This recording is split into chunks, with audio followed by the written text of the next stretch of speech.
All the way from Phoenix, Arizona, Portland, Oregon, and Dallas, Texas.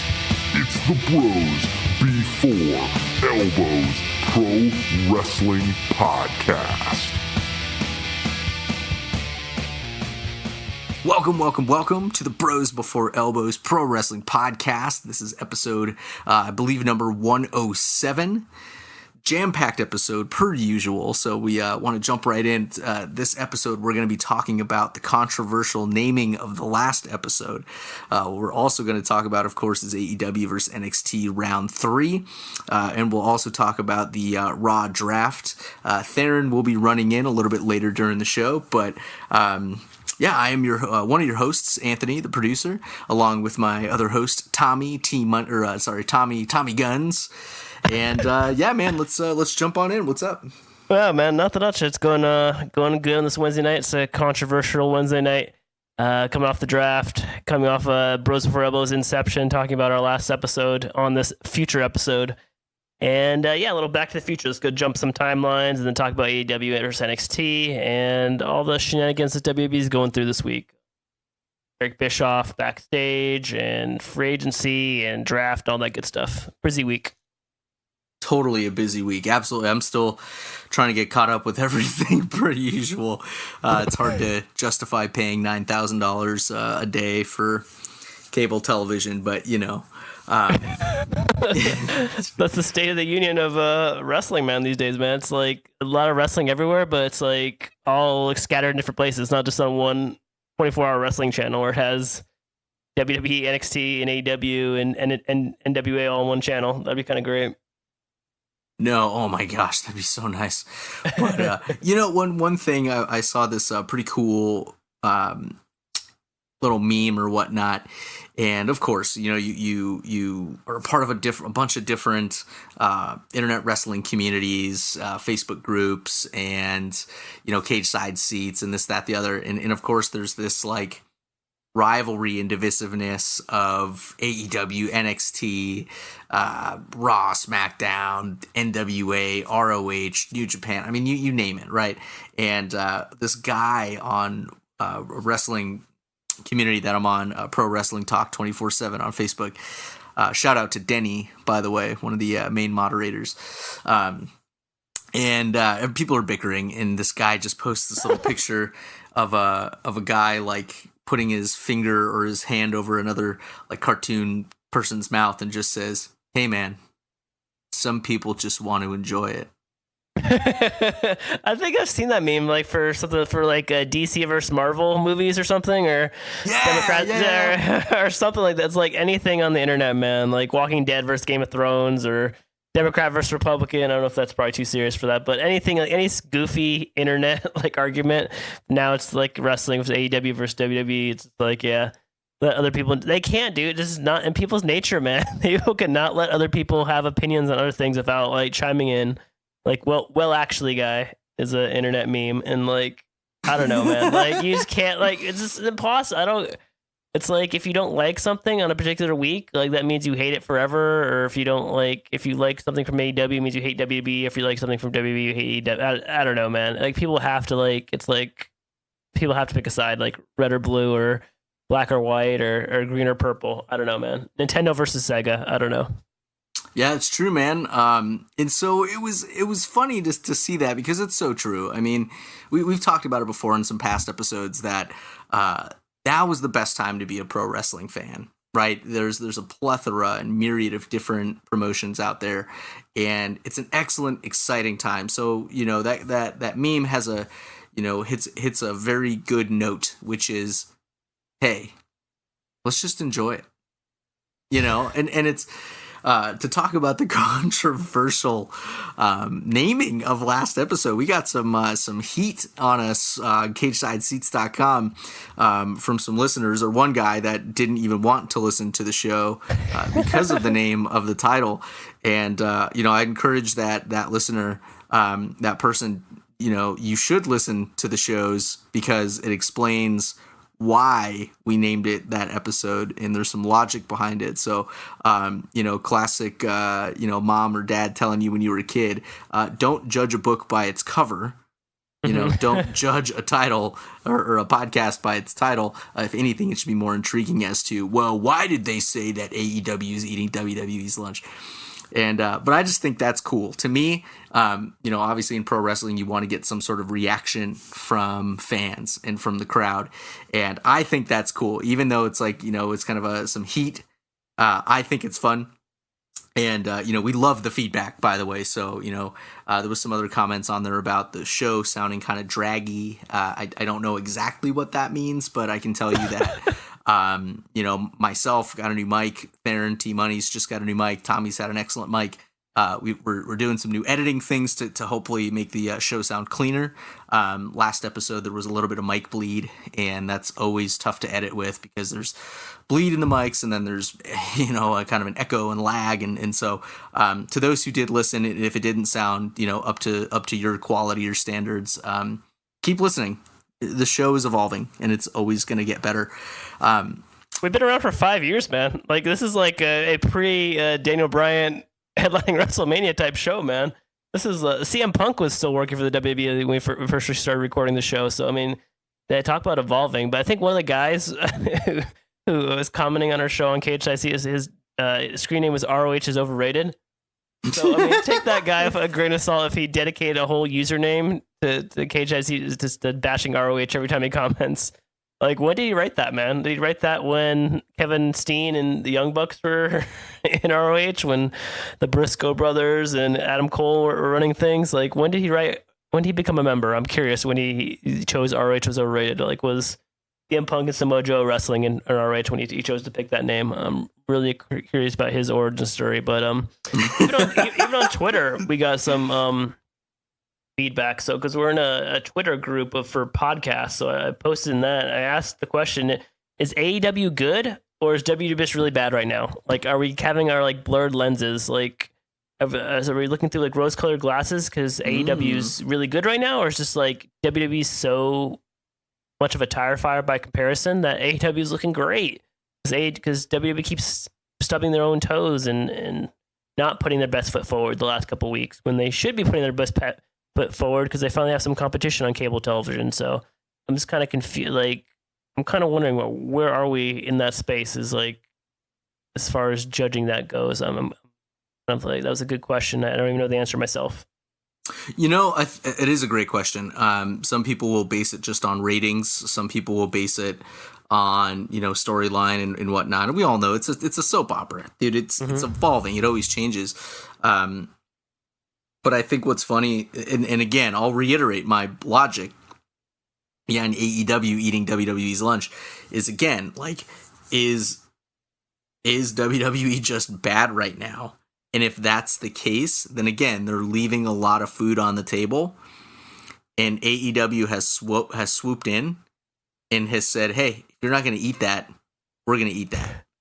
You know what I mean? It's like WWE's trying to, like, proselytize to the entire cafeteria about how cool they are, and that they're not, trying to fight AEW in the parking lot. And then it's like, hey man, somebody like taps them on the shoulder. Hey, did you study for the midterm? That's like in 2 days, the Hell in the Cell pay-per-view. Did you guys study for that?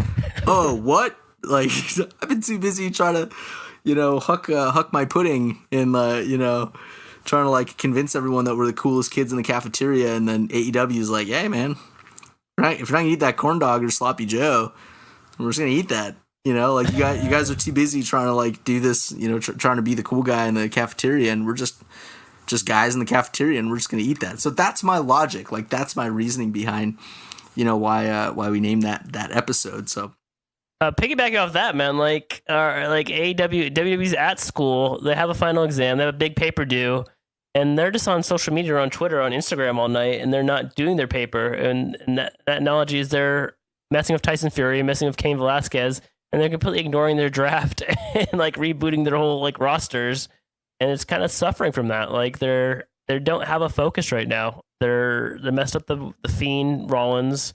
They're doing weird stuff with Lana, Rusev, and Bobby Lashley. Brock Lesnar's on top of the card, so that's always kind of tricky because he doesn't show up every week.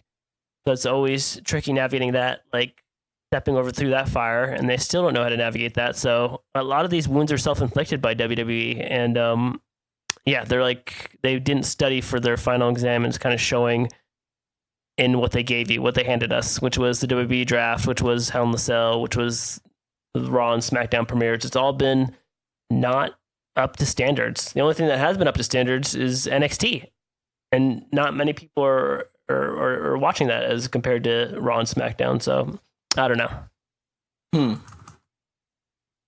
That's those are some really good points. I'm clicking away in the back. I'm making different tweet material, so I'm trying to make little quick notes that we can tweet out during the week. That's a good idea. This is our production notes in live time as you're hearing it. This is how we do it, folks. The people complain about production value. It's actually just three guys, man, just trying to do this as a fun hobby and a way to bond, man. We're not like we don't have like a full production team behind us. We don't have a social media team working for us, or we don't have an intern. We don't have nothing. We just have an Ace Kid reporter who's actually going back to school, so he can't help us out. Though he did have a marketing meeting he's like, what if you guys had like, I think he wanted to have us make toys for our show. Like Theron could have a soapbox as his toy, as his accessory, and like you could have like a laptop, and I don't know what he said for me. I think just like a microphone or something. But he's like, if you guys made toys for your podcast, you might get more subscribers. Like that's a thought, man. That is a thinking outside the box, little man.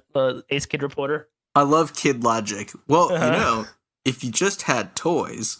Like that's great, man. He asked how many subscribers we had, because I guess one of his favorite YouTube channels has like 1 million. I'm like, we're not at 1 million yet, buddy. That's why they have toys and they have like a whole like a production team on their videos, man. We are working our way up the hill, man. We're pushing that boulder up the hill. We don't have anything. We don't have a horse and carriage to drag it. We're pushing up solo. We were. Oh my gosh, man! I remember. Yeah, we've been doing this for 5 years. I remember when we first started the show. Little throwback, a little sidebar here, but I remember having to edit the show in GarageBand. That was the freaking worst, dude. That was it. It literally took me like 3 hours to edit one show because I had to like cut out all of this like dead space in the background and all the like little buzzes and hums and whatever mics or lack of mics we were using at the time. And so, oh man, we've come a long way. And there's a whole storyline about us not being on iTunes for like our first 10 episodes. That was like a big hurdle to get over. We finally got onto iTunes. That was like breaking news. Dude, it was so infuriating finding out like, yeah, how do we get on iTunes? How do we host? What is hosting? Like, why isn't it that simple? Yeah, it was actually a lot of hurdles, man. You had like a lot of red tape from Apple. Oh man, yeah, a lot of red tape to go through, and then we're like, oh man, we should have a logo. Like, holy crap, how do we get a logo? Who's gonna make our logo? And how do we like get sponsors? Should we get sponsors? Like, what do we do with that? Like, okay, I'm beginning to edit. Like, oh, let's make some commercials. Oh man, I made an intro song, and oh man, all of these little things you don't think about. So I mean, if you enjoy the show, thank you.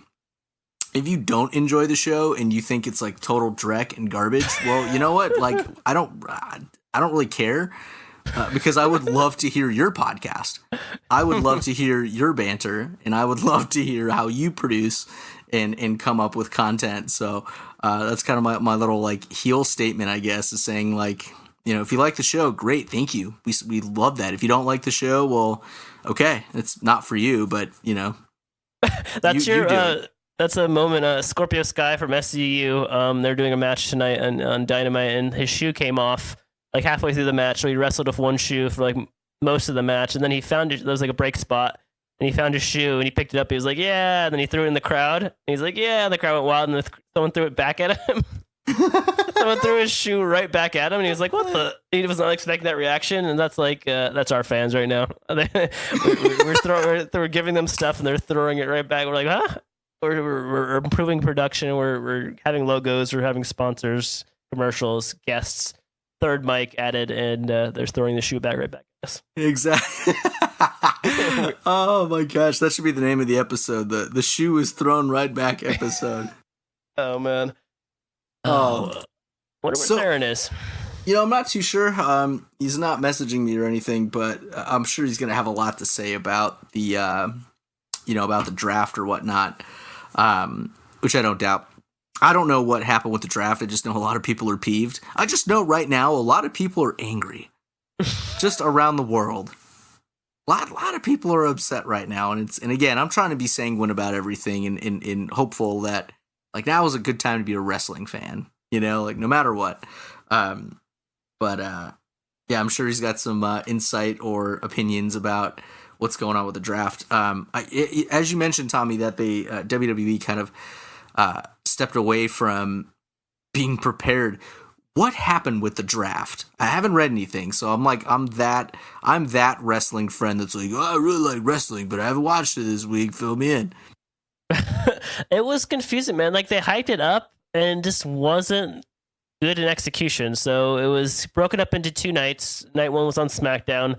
Night 2 was on Raw, and they split the roster in half. I mean that like you could like some people could only be drafted on Monday night. Some people could only be drafted on Friday nights. So they split the roster in half. So not all the good draft picks would be done on Friday night, and Raw would be left with the leftovers. So like for example, Brock Lesnar and Seth Rollins could not be drafted to either brand until Monday night.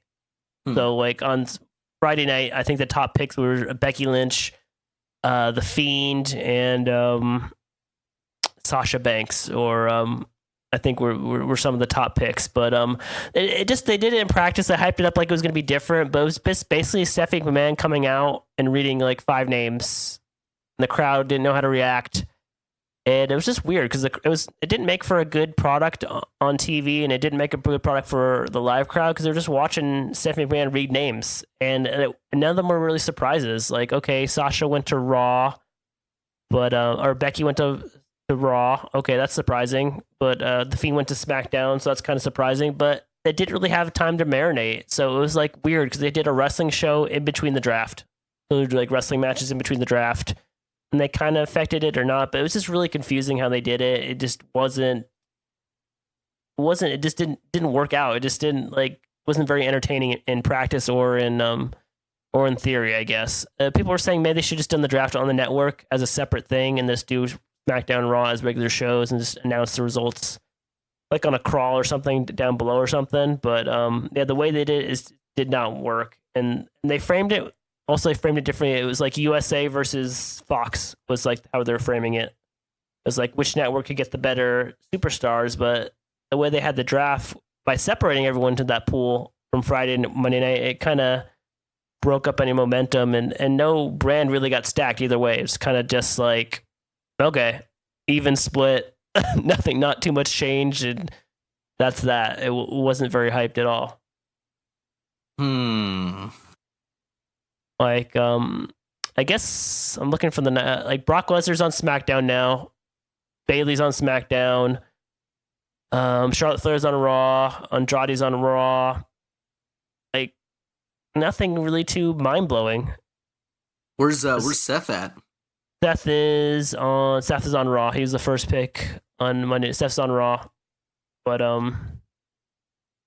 yeah, nothing too shocking or anything. Interesting. Yeah, Randy Orton's on SmackDown. I don't know if that's a big deal. Just like, so SmackDown's top choices on Friday were Roman Reigns, Bray Wyatt, Sasha Banks, Braun Strowman. And Raw's top picks on Friday night were Becky Lynch, AJ Styles, Carl Anderson, Luke Gallows, Drew McIntyre, and Randy Orton. So, yeah, man, it kind of shook it up a little bit, but it's just like I think people wanted more. People wanted more shake-up. It's like kind of like when we only have 2 mics. People want that third mic. They want that Theron to run in and make a shocking appearance and have a quick hot take about the WWE Draft. Hopefully locked and loaded, and ready to say right about now. Mic check. Am I on? Yeah, man, you're on. Oh man. my Welcome. God, Theron sounds so good. That's right. Greatness is here. We're back in the mix with a brand new, all sorts of new equipment. It sounds like press that red button too, right? Oh yeah, Audacity. I did that already. It was doing Yeah, it before I got in. I did that first. I don't want to fumble. Nice. Man, you did sound like a whole new Theron, man. Dude. He came in for a $500 shirt right now with sunglasses. Yeah, basically. I mean, shout out to Amazon.com for having cool stuff for the low price of, well, no one needs to know that information, but just know it was low. So, yeah, man, we're good. How you guys doing? How's Oregon and Arizona? Hot. Yeah, it's still, oh man, it's like cold here. It's probably, let's see, if I look at my weather, which has nothing to do with our show. It is, it's 53 degrees outside right now. And it's cold out here too, man. It's wet, cold, but the leaves are turning, and that's beautiful. So everywhere you drive, it's fall leaves. It's awesome. Sweet, man. What are you guys, were you guys talking about the draft just now? Is that what I ran right into? Yeah, we want to know your. I didn't watch it, so I'm that bad wrestling friend that's has no idea what's going on. Yeah. But we want to know your opinion because Tommy was saying I was making some notes. It sounds like for the draft, the quote unquote keg was blown and went flat. Oh, geez. So we want to get your opinion on what you thought of the draft. Well, first of all, I think that's a great reference there. The keg was blown. I mean, it was just predictable, right? I don't know. It was kind of like any champion on like a exclusive brand had to be drafted to that brand. So like, I think they did like Becky Lynch was number 1 overall. Obviously she's Raw Women's champ, right? And then I think Seth Rollins was number 1 on Friday, Universal champ. Mm-hmm. You know, Lesnar goes to SmackDown.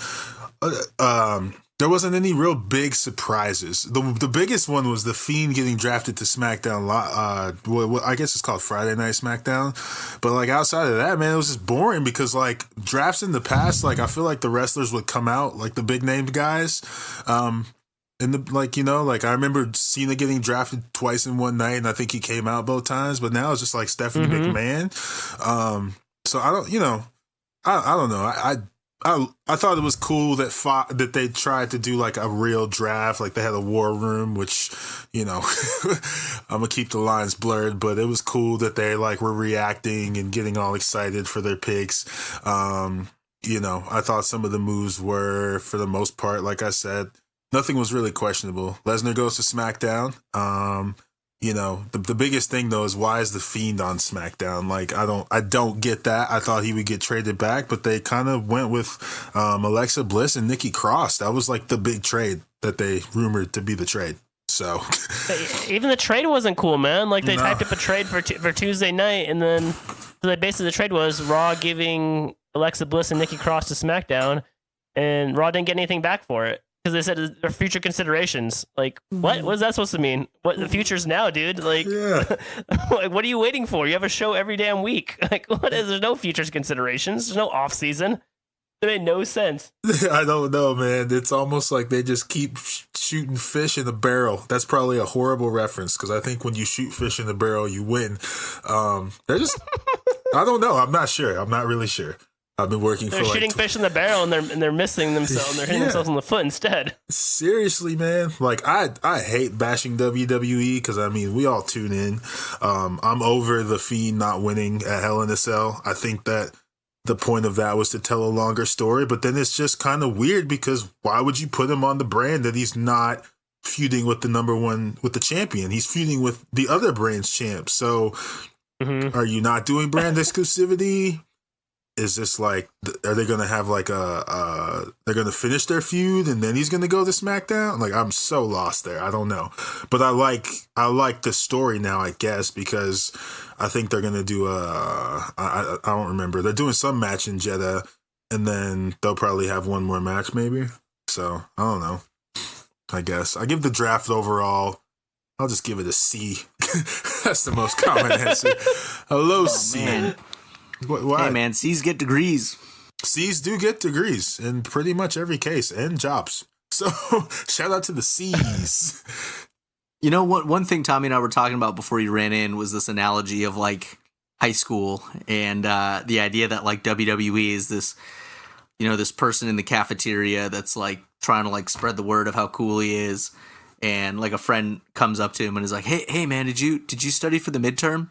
Did you like study for like the next thing the big thing that's coming up, like Hell in the Cell, the draft, and then WWE's like, oh wait, what? Like, oh no, slaps together cramming in like 2 days before the test. And that's what it felt like. That's what it feels like right now. It's so yeah, I think that's kind of a funny way to put it.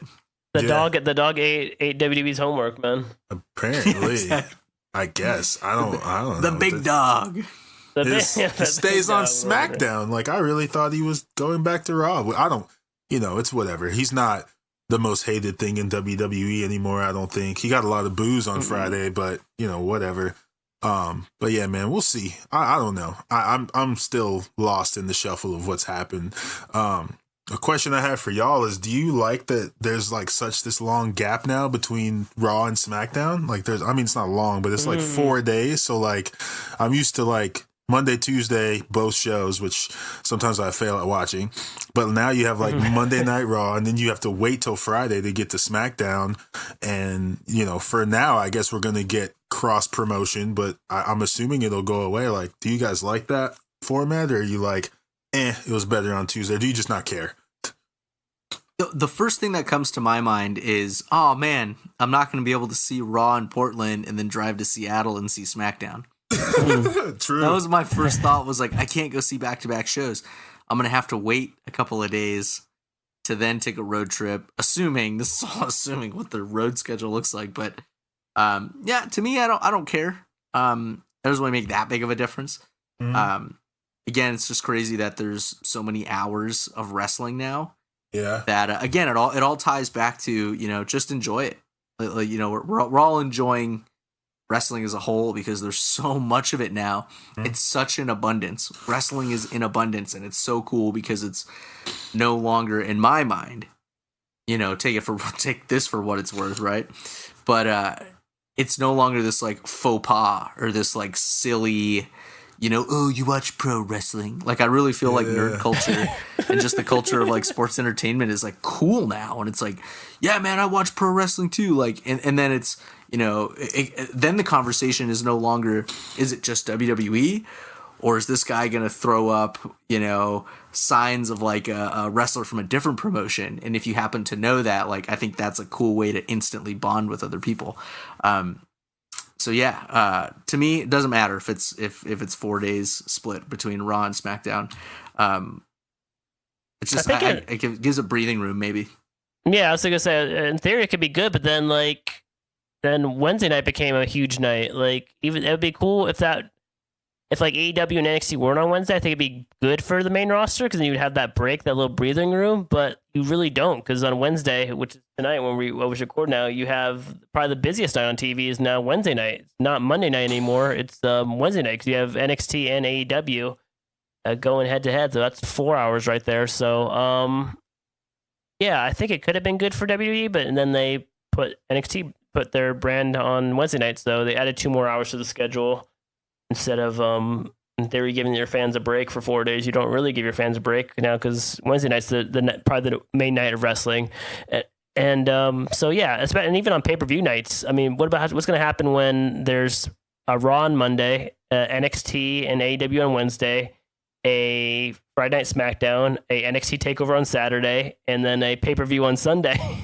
We're going to find that out next month for Survivor Series, when the Survivor Series War Games are on the weekends and SmackDown's on a Friday. So that's 4 straight nights right there. And then a night in between, maybe NWA Powerrr or TNA Impact. And then Wednesday nights, NXT and AEW again. So, yeah, I don't know if it makes that much of a difference because the schedule is just so packed as it is. I think this is a great time that if you're in a relationship, whether you're married or you have a girlfriend, this is the time when you sit down together and you say, listen, baby, I love you so much, but right now there's so much wrestling going on. I'm going to be absent for the next, however long.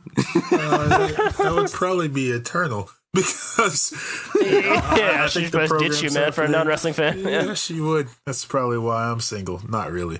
But NWA Powerrr, yeah, I found that. Apparently, I've been watching that. I guess they just didn't have a name right away. And I was listening to our show again today, And we were talking about that show, and it's just a good mix up. It is a very 80s feel. It looks like they have all the same stuff. Like I remember, I love it. Flair and the Horsemen coming out to NWA to do their interviews on that like podium. Well, they have the same podium, but now it's like Aaron Daniels, who you might remember, or maybe it's Aaron Rex, or I don't know his last name, but it's Damian Sandow is there. Mr. Anderson is there. James Storm is there. There's some other people there. Dude, James Storm, dude. Yes. So, I want to drink a beer, dude. I think it's on my gosh, dude. Right? It's on YouTube. But the point is, yeah, like you guys said, there's so many alternatives now. Like we don't have, like when we were coming up, I think if you told people you were watching wrestling, they'd be like, what? But now when I tell people, or people come up to me all the time and they're like,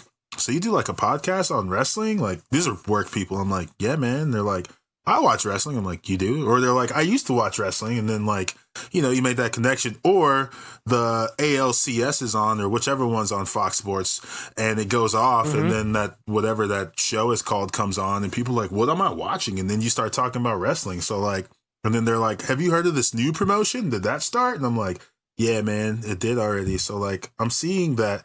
This is good. This is good for our culture. All us wrestling marks. Maybe we'll get some new fans in there that never would have watched wrestling before. So maybe I'll find my true love. I don't know.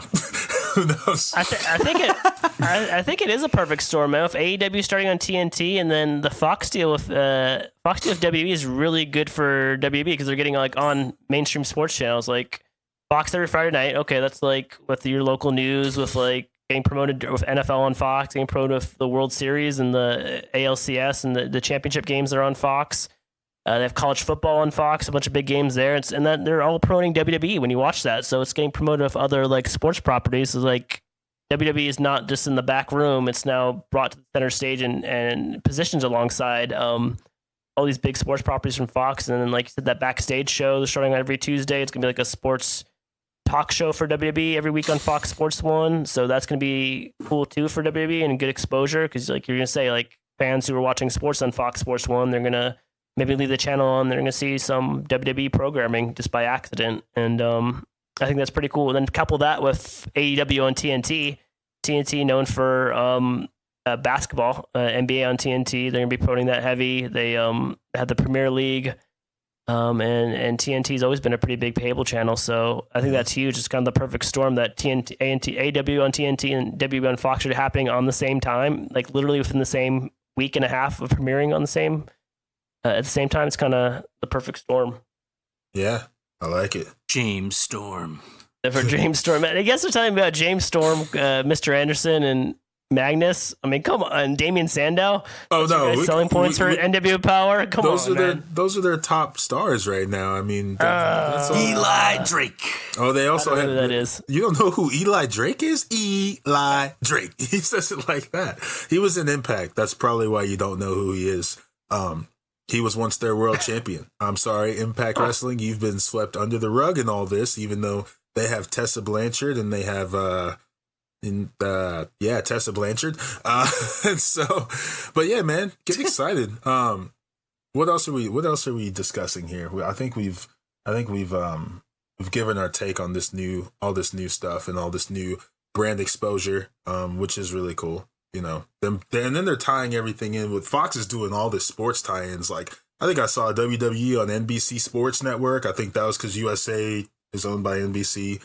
Or that's right, NBC. And then Fox had like WWE on their NFL broadcasters were getting in on it. I mean, some of that stuff's really corny, but I guess it's cool to try, right? Really making it mainstream. Becky Lynch has ESPN commercials, for God's sakes. So it's good stuff, man. Well, I mean, yeah, that's what Tommy was just saying. It's like it's cool to see that wrestling now has a center stage and is now put alongside all of these other major sports programs, you know, and that's super cool.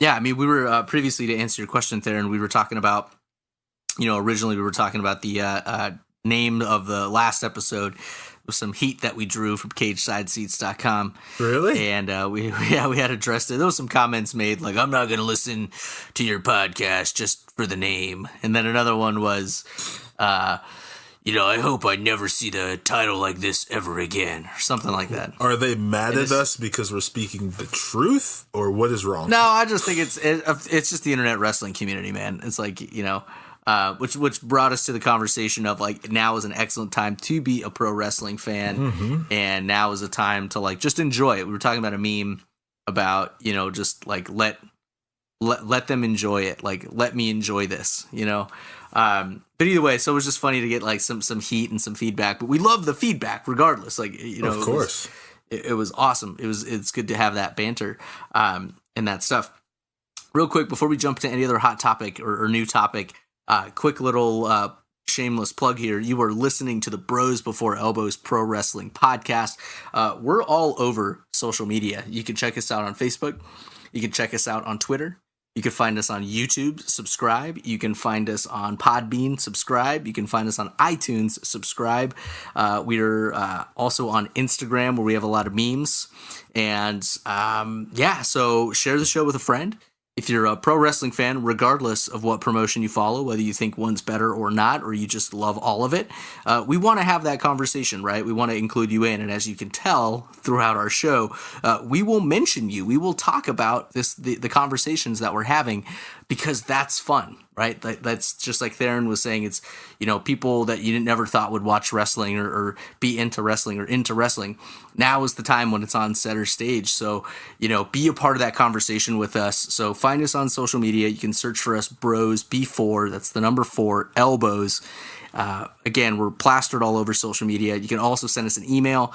If you're a domestic listener, fantastic. If you're an international listener, that's awesome. Thank you for listening to the show. So let's jump back in. The other thing I had in the outline was AEW versus NXT.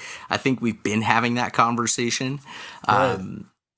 And so then we were talking about the draft, and now we can kind of openly talk about whatever. We have about 15, 20 minutes left. Cool. Let's do, what do you guys think of, so let's just do the hottest storylines. So there's a couple. So you got The Fiend and Seth Rollins, first of all. I want to know what y'all think of the fact that on Monday Night Raw, the Fiend's, the Firefly Funhouse was apparently set on fire, a la Sister Abigail's, like, resting place, like, same concept. So I know that this is a land of make-believe, because I'm pretty sure Ramblin' Rabbit has been killed off about 4 times now. If I lost count. And he always comes back to life. So is this, like, I'm assuming that the Firefly Funhouse will be there next week, and I was like half asleep when I was watching this happen. I'd already read that it happened, and like Bray just like yells at Seth. He's like, "Seth, why are you doing this to me, man?" He's kind of laughing, and then like he's beating them up. They got sound effects, so there's one storyline. I'll let you pick from these. Kabuki Warriors are women's champions or women's tag champs. Asuka has this new like crazy bleeding eyes look with like mouth juice. Like that's cool. And then Bayley's heel turn, man. Like, she came back with a new haircut, a new attitude, and she's the women's champ once again, which then set in stone, I guess, putting Charlotte on Raw to feud with Becky. Any of that stuff. Or if you want to talk about NWA Powerrr, then go ahead. I don't really care. Let's not talk about NWA Powerrr. I love that NWA Powerrr. Real quick. God. Been mentioned more time. Hang on. I love how NWA Powerrr has been mentioned more times in this episode than Impact has ever been mentioned during the duration of our show being in existence. Impact is where people go to suffer. NWA Powerrr has 2 episodes, man. Yeah, I know. It's so good, though. It's been on YouTube for 2 weeks. Are you kidding me? Well, let's get back to it's so good. Let's get back to the mothership here. What do y'all think anything about any of that stuff? Is that let's start with I'll start with the Bray Wyatt Ramblin' Rabbit, Firefly Funhouse burning. I like Bray Wyatt's tweet to Seth Rollins after Monday night. He said, I quote, "Also, I want to know, Seth Rollins, I forgive you. It's my nature to do so, no matter how upset I get. Not everyone here feels this way, however. Quick question, how did you find it? Are you dead?" What? How did you... I heard what you said. How did Seth Rollins find the Firefly Funhouse in the first place, man? Like, what fourth wall was he breaking? Like, where was the Firefly Funhouse this whole time? Like, how did he... They never really went into, like, Seth Rollins' journey to discovery, so... And, like... Interesting. And, like, people were saying... Switching back from kayfabe to reality or whatever.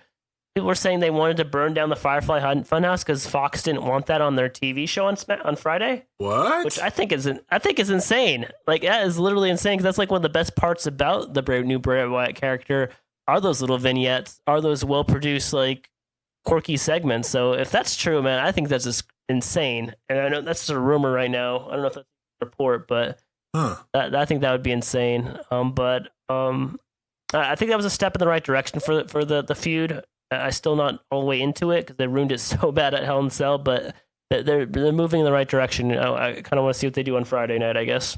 So maybe they should send them back to Raw if Fox doesn't want that Firefly Funhouse on their programming, which I don't know why. I feel like Fox is edgier than, a little edgier than USA. Mm-hmm. So I don't know why they wouldn't want to do that. I mean, it's been working for so long, for 4 months? I don't know when The Fiend came out. Over the summer, I believe. Yeah, like 4 or 5 months now. So yeah, and there's like merch there. I think they were selling puppets, something from the Funhouse. I don't know, man. So that's just another rumor to chew on. But I don't know. I liked it. With Theron, what do you think about it? I thought it was like the burning was. I thought it was cool. Like I was really upset about the finish to Hell in a Cell at first because I thought that they would just sweep that feud under the rug. But then on Friday Night SmackDown, they had The Fiend appear. And then he got drafted there, and I was like, they're really going to do it, but like obviously they're keeping the storyline going because I don't know, whatever. So I thought it was cool. I thought that added to it. I guess this is taking Seth Rollins to some place he can't go, even though we know he's a dirty backstabber. But this is like some dark place that he can't go that The Fiend lives in. So I like it. I just really, as long as The Fiend comes out winning this feud, I don't really care anymore what happens with that one. Like I'm all for it. I just hope he gets a Universal title victory out of this, which I don't know how he's going to do because he's going to SmackDown, but whatever. Yeah, that is confusing, man. If he's challenging for Raw's top belt but he's on SmackDown, like, how is he supposed to? That's the part I don't like about another thing about the draft. Like, yeah, is he gonna like switch brands if he wins the belt, or how is WWE gonna handle it? Because I feel like WWE doesn't even know how they're gonna handle it. They're still just like walking into class, still filling out their homework. Anthony, do you have any insight on this feud? Seth is known to burn it down, and he burned it down. Mm-hmm. I do think that's a very solid question as to like, how did you find this place? Yeah. That's really good. That's a really solid question, and it has me scratching my head. Like, wait a second, how did he find it? Mm-hmm, yeah, they gotta explain that. I hope they have a good answer for that. I don't think they're ever going to explain it. That's done. I hate that, man. That's what it's frustrating about WWE. They don't explain stuff. They want like their customers to fill in like the blanks too many times on their storylines. I feel like. Didn't Randy Orton at one point ask like, "Wait a second, didn't I burn down the house with Sister Abigail? Like, what was the point of our match?" Well, was that him on Twitter or him in like? Yeah, I think it was him on Twitter. Like, why did we fight each other in a haunted house match if Sister Abigail is still around? Well, this is a puppet. This is a puppet now. So these are what I believe the story, which we'll probably never get an explanation, is that these are like, I don't want to say she's an alter ego, but these are like imagination land or something. I don't know. It seems like all these puppets are like different emotions that the character of Bray Wyatt has. And then The Fiend is all of the rage that comes from all these characters. I'm the great philosophizer right now, but that's what I think. So I think Sister Abigail, well, she was already dead to begin with. So I don't know. That is a good question, Randy Orton. See, I knew I liked you. So, maybe they take the easy way out and just say it was all a dream. That is a very Joker-esque line, guys, but no spoilers. Oh man, I still haven't seen that movie. It's sort of so good. Next up, Bayley heel turn. That was surprising on SmackDown, man. Like, I don't know if it was underwhelming or they just didn't do it right, or she just doesn't have the heel in her. But she came out with a new haircut on Friday night, and she cut up she popped the Bayley buddies or whatever, her little wacky inflatable tube men. Yeah, it was like an axe that she had. Yeah, like a little pickaxe or something. And then she had like a pretty normal match with Charlotte. I didn't see her changing too much up of it. And then got a little promo after she won the match. And I don't know, it's really early to tell, but I don't know, man. That haircut, and I don't know. She has some like black in her finger now. Yeah, man. I don't know, man. I want to like the Bayley heel turn, but I don't know if she has it in her.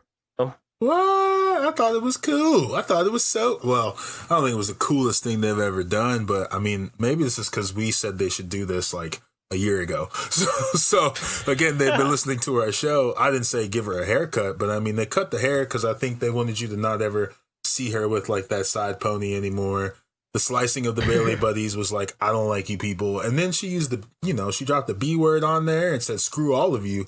She also posted that on her Instagram in a picture. And I think she might have tweeted it. I'm just going to assume she tweeted it. So, I mean, I'm all for her and Sasha's heel run together on SmackDown, which will probably turn into a feud, which will give us a great match. So I think it's cool. I mean, I know we're used to her being a hugger, but like, I don't know if that was really working anymore. Does Phoebe like Bayley? How about that?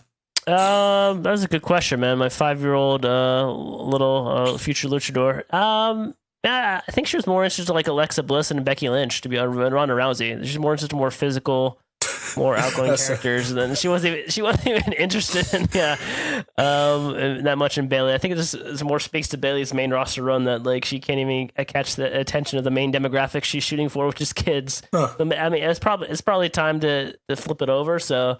I don't know. We always complain about, like probably was past its expiration date. They probably should have done this like a year ago, but better late than never. I don't know. Roll the dice and see what she can do. Yeah. Ant, did you like her heel turn? I think it's cool. Yeah.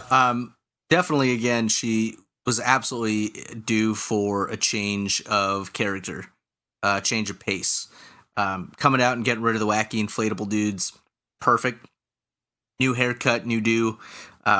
Now it's just, and this is my opinion, I think for Bayley to really turn heel and be evil, less is more. Like, you don't need to speak on the mic if you're a heel that much, unless you're totally just excellent at being an a-hole to everyone. But I think for her, if she's going for this, like, new attitude of like, oh, I'm new and I'm edgy and I'm tough and I'm bad.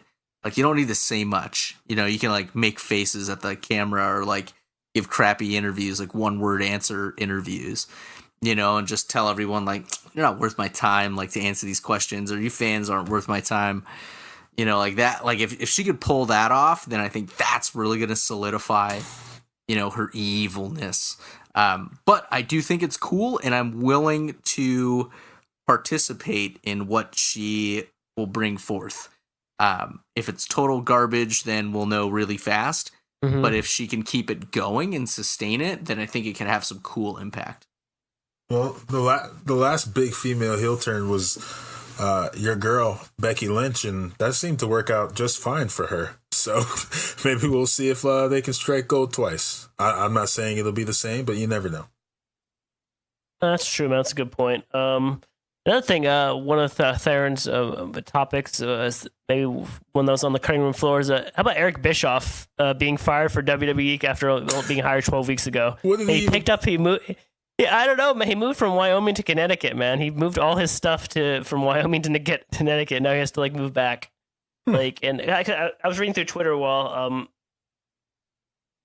someone said that Eric Bischoff should have showed up on AEW Dynamite on Wednesday night. That'd have been great. Would that have been, or that would have been like too much of like WC, too much of like, hey, we named our show Dynamite, we have Tony Schiavone on the mic, too much like WCW. Would that have been too on the nose, or that would have been like a perfect like little Wednesday Night War moment? I think it would have been a perfect moment. Just because I still don't even know what Eric Bischoff was supposed to be doing for WWE. I thought he was going to be on the like writing side of things, but he was like an exec producer, but he never did anything. So I don't know. I'm not sure. That would have been funny. I think a couple of weeks ago we were asking listening to one of our shows, we were saying like, why isn't Bischoff on TV? Or it's only a matter of time before he comes on TV because he's such a good character. Like they can't keep him in the back for the whole time. He's just too good of a TV character to do that, and he gets fired before he even gets a chance to do that, which I think is insane. Like I don't like how could that go so sideways for WWE? Somebody and him got into an argument, and that person must be high up or something. Well, maybe not. I don't know. I guess he Dennis Erickson this whole situation. Dennis Erickson in Arizona State, that is. Sandals on the couch during recruiting season, hanging out at Loco Patron. I think that's what he did. I think he was. Yeah, I think he wasn't like you. I think I did read some reports where that he's like going home, or he didn't like work late or something like that, or something. And then another report is reading that they're blaming the ratings from Fox on Eric Bischoff. They went down from the premiere to week 2, which I don't think you can't really do that. I think that's a crazy report. I know he didn't put that storyline together that said, we're going to bring Brock Lesnar over to SmackDown, and then we're going to give him the title. We're going to job Kofi. We're just going to put Kofi back in the New Day and act like, he wasn't just a champion for 6 months. It's kind of like Jinder Mahal. And then we're going to bring in Cain Velasquez, who's been wrestling for 2 weeks. We're going to sign him. They're going to have a match, and we're going to base this whole story on the fact that Cain Velasquez is supposedly the only person that has ever victimized Brock Lesnar, even though he's lost to The Undertaker, Seth Rollins, and Bill Goldberg. He got decimated by Bill Goldberg, by the way. I know. Brock Lesnar, exactly. Right, yeah. But they don't want you to think about that. They want you to think that Cain Velasquez is the only one that's ever victimized him. And Cain Velasquez is just as green as Ronda Rousey was last year. Shout out Ronda Rousey. Hope she comes back. Maybe. This is again where I have a huge gripe with bringing in outside stars. Yeah. When they're not tenured, because it's like immediately you go right to the top without proving to anybody that you can actually perform. And that's really risky, and most of the time it backfires. It has like 30% chance of hitting. And if it does, cool, then, it'll be fun. But again, to put Cain Velasquez in the top billing right now, right away, is like, wow, you just dumped on a lot of talent. you just seriously, like, yeah, you started a food fight in the cafeteria and only targeted, certain people in the cafeteria. No, it's bad analogy, but the idea is, like, again, they did it with Ronda Rousey, and even though she said her words, I want to prove myself to everyone that I'm a formidable opponent. And then next month, I have a title match, and I'm going to have title matches for the next, 6 months thereafter. And by the way, I'm going to like headline WrestleMania because, I proved myself all 2 weeks of not wrestling anybody that wasn't a main card. It just pisses me off, man. But this is even faster, man. Like, if you complain about Ronda Rousey a year ago, Kane's even faster, man. He hasn't even had a single match. His first match is for the title. Again, headlining a pay-per-view, man. This makes even less sense, man. And like I said last week, like, Ronda Rousey's a 10 times bigger star in MMA in pop culture than Cain Velasquez. And yet Cain Velasquez cuts the line like this. Like, this is crazy. Yeah, we're making the argument last year for Ronda Rousey. Like, why didn't she start in NXT and build a story like that way? And then this would have been more organic than hot-shotting her right to the top. Here's my final thought. WWE, again, is trying to fast-track, and they're on their way to the classroom to submit their final paper, or one of their final papers. And just as Tommy had said, they are literally writing it. It's like they're literally writing it on their phone, and they're about to like upload it to like the school drive or whatever. And it's like, oh God, I'm 2 feet from the door and I still have like 1,000 words to write. What do I do? Like, screw it. I'm going to up my font size, and I'm just going to say that Cain Velasquez is my only reference, and that in Wikipedia. And that's my paper. I'm just going to submit that. I'm too close to class now. Oh, man.